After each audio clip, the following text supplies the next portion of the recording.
बहुत समय पहले की बात है। विजयनगर राम का राज्य था। वहाँ के राजा थे कृष्णदेवराय। वह हमेशा अपने प्रजा और राज्य के सुख व शांति के लिए काम करते रहते थे। उनके राज्य में तेनाली राम नाम का एक कवि भी था, जो बेहद ही चतुर और बुद्धिमान था।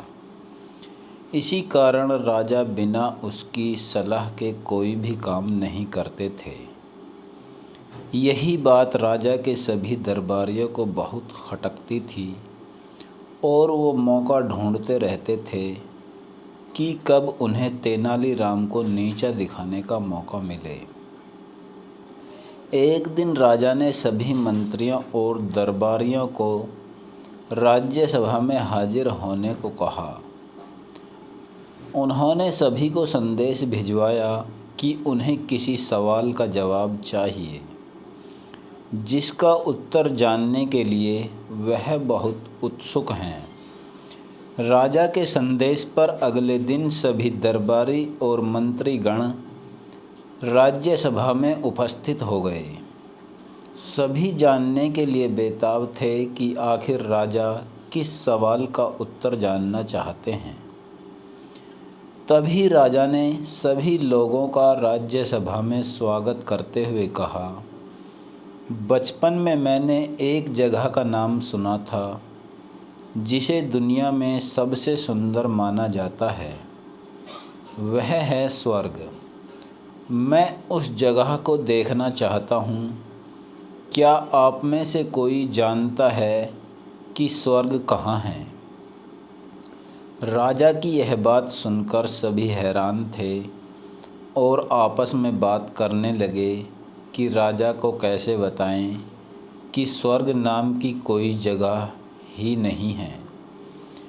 ऐसे में सभी ने तेनालीराम को नीचा दिखने के लिए आगे किया और कहा, महाराज तेनाली ही है, जिसे स्वर्ग का मार्ग पता हो सकता है। आप उसी से पूछिए। सभी के मुंह से एक ही जवाब सुनते ही राजा ने तेनाली से पूछा, क्यों तेनालीराम, तुम जानते हो स्वर्ग कहाँ है? तेनालीराम बोला, जी महाराज,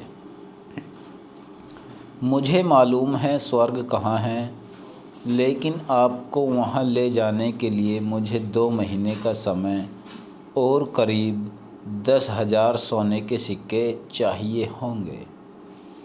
तेनालीराम की बात सुनकर राजा तैयार हो जाते हैं। वह कहते हैं, तेनाली, मैं तुम्हें समय और सोने के सिक्के दोनों ही देता हूँ, लेकिन 2 महीने पूरे होने के बाद तुम्हें मुझे स्वर्ग ले चलना होगा। अगर ऐसा नहीं हुआ तो तुम्हें दंड दिया जाएगा। राजा के यह बात सुनकर सभी दरबारी मन ही मन मुस्कुराए और सोचने लगे कि स्वर्ग तो है ही। ऐसे में तेनालीराम को दंड तो भुगतना ही होगा। लेकिन तेनालीराम के चेहरे पर तनिक भी सिकन नहीं थी। उसने राजा से 10,000 सोने के सिक्के लिए और वहाँ से बाहर की ओर चल दिया। धीरे धीरे समय बीतने लगा और 2 महीने भी निकल गए, लेकिन तेनालीरामा का कोई अता पता नहीं था। राज दरबार में बातें होने लगीं कि तेनाली 10,000 सोने के सिक्के लेकर भाग गया। यह बातें जब राजा के कान तक पहुँचीं तो वह तेनालीरामा पर बहुत गुस्सा हुए। उन्होंने अपने सिपाहियों को आदेश दिया कि वो किसी भी हाल में तेनाली को ढूंढ कर लाएं। सिपाही तेनालीराम की खोज में निकल ही रहे थे कि तेनाली राज दरबार में खुद ही हाजिर हो गए। राजा ने गुस्से से पूछा, कहाँ थे इतने दिनों से? तेनालीराम बोला, महाराज, मैं स्वर्ग की खोज में गया था। राजा ने कहा, मिला स्वर्ग? तेनाली बोला, जी महाराज, मुझे मिल गया स्वर्ग। मैं कल आपको वहाँ ले चलूँगा। तेनाली की यह बात सुनकर राजा का क्रोध शांत हुआ। अगले दिन राजा सभी दरबारियों के साथ तेनाली को लेकर स्वर्ग देखने के लिए निकल पड़े। तेनालीराम उन्हें दूर जंगलों के बीच ले गया और वहाँ कुछ समय आराम के बाद आगे की यात्रा करने की बात कही। चलते चलते सभी पूरी तरह थक चुके थे, इसलिए राजा के साथ साथ सभी ने तेनाली की यह सलाह मान ली। वह जंगल बहुत ही सुंदर और मनमोहक था। ठंडी ठंडी हवा चल रही थी। चारों ओर हरे भरे पेड़ थे जिन पर रंग बिरंगे फूल और फल लदे हुए थे। राजा ने कुछ देर वहाँ विश्राम किया और अनुभव किया कि जिस तरह के वातावरण की कामना वह स्वर्ग के लिए कर रहे थे, वही माहौल इस जंगल में उन्हें महसूस हो रहा था। लेकिन एक मंत्री ने राजा को स्वर्ग जाने की बात याद दिलाई। स्वर्ग जाने की बात याद आते ही राजा ने तेनालीराम से चलने को कहा। तेनाली ने कहा, महाराज, मैं आगे चलने से पूर्व आपसे कुछ कहना चाहता हूँ। राजा बोले, कहो तेनाली, क्या कहना चाहते हो?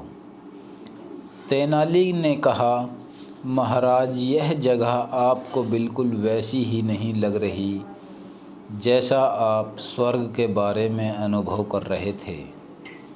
राजा ने कहा, हाँ, इस बात में तो बिल्कुल भी शक नहीं कि यहाँ का वातावरण बहुत ही शांत और मन को प्रसन्न कर देने वाला है, जैसा मैंने स्वर्ग के बारे में सोचा था। राजा की यह बात सुनते ही तेनाली बोला कि महाराज, जब ईश्वर ने धरती पर स्वर्ग जैसा अनुभव कराने वाली जगह बनाई है, तो उस स्वर्ग की क्या कामना करना जिसका वाकई में कोई अस्तित्व ही नहीं है। राजा को तेनाली की बात समझ में आ जाती है। राजा कहते हैं, तेनाली, तुम बिल्कुल ठीक कह रहे हो, लेकिन उन सोने के सिक्कों का क्या जो मैंने तुम्हें दिए थे? तेनालीराम ने कहा, महाराज, मैंने उन सिक्कों से यहाँ मौजूद सभी पेड़ पौधों के लिए खाद वगैरह खरीदे हैं, ताकि जिस स्वर्ग को आप देखने के लिए अपने राज्य को छोड़कर इतनी दूर आए हैं, उस स्वर्ग को अपने ही राज्य में जगह दी जा सके। तेनाली की यह बात सुनकर राजा खुश हो जाते हैं और राज्य लौटकर तेनालीराम को उसकी बुद्धिमानी के लिए इनाम देते हैं। कहानी से सीख। तेनालीरामा का स्वर्ग की खोज कहानी से सीख मिलती है कि बुद्धि से अगर काम लिया जाए तो कोई भी काम असंभव नहीं होता। बस ज़रूरत होती है सही दिशा में सोचने की।